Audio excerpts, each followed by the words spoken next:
What's up, guys, and welcome to another FIFA 17 Legend review. Today we are going to be taking a look at, once again, another new legend on FIFA 17, and that is none other than the French legend Emmanuel Petit. Now, guys, this card is normally a CDM, but I did move him to center midfield so he could maybe get on goal a little bit easier, maybe a little closer to what is happening around goal. And he did a little bit, but I would definitely say, just from the start, to give you guys a basis of what this card is going to look like, he is more of a defensive player than an offensive player. By any stretch of the imagination, I would not expect him to score a ton of goals for you, as he did not for me. But he was a central midfielder that was pretty solid defensively. I'll get into that a little bit later. Let's go ahead now and take a look at Petit's face card stats. Petit has 77 pace, 78 shooting, 80 passing, 77 dribbling, 84 defense, and 89 physical, guys. He also has a 3-star weak foot, 3-star skill moves with a high work rate, a box-to-box midfielder for sure. In the 6 games I played, as you can see there, guys, I only scored 1 goal, which was actually a free kick goal and a pretty one nonetheless. You guys will see that in the highlights. Like I said, guys, I don't want to give any spoilers away just yet, but Petit is more of a defensive midfielder than an offensive midfielder. And to be honest, I would definitely have Roy Keane instead of him from FIFA 16 Roy Keane. Now, I haven't played with Roy Keane in FIFA 17 yet, so I want to compare the effectiveness of Petit compared to, a Vieira, a Keane, maybe even Scholes. We'll see what will happen, but we'll get into that a little bit later in my other reviews. We're going to go ahead now, guys, take a look at the in-game stats, then we'll take a look at the highlights and the pros and cons. Petit's in-game stats, guys: 92 aggression, 86 composure, 87 interceptions, 84 reactions, 92 stamina, and 87 strength. He also has 84 ball control, 83 long pass, 89 long shots, 82 marking, 86 short pass, 89 shot power, and 83 slide tackling, and 87 standing tackling. 3-star weak foot, guys, 3-star skill moves, the high work rates, along with the engine, distance shooter, and tactician specialities, long shot taker, and team player trait. This card definitely has some impressive stats. So now I'm going to get into the game highlights, guys. We're going to start off with a beauty. That free kick right there from Petit was something else, and it was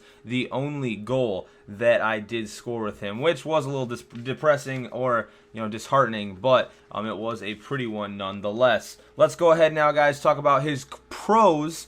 His first pro that I have is his passing, guys. He played a huge role in a lot of the build-up and just kind of like the back and forth, tick-a-tack type football. That was my one thing, my biggest thing from Petit that I took away that I did enjoy very much. He did have a pass completion percentage, of 85%, which is very good. My second pro for him, guys, is his strength.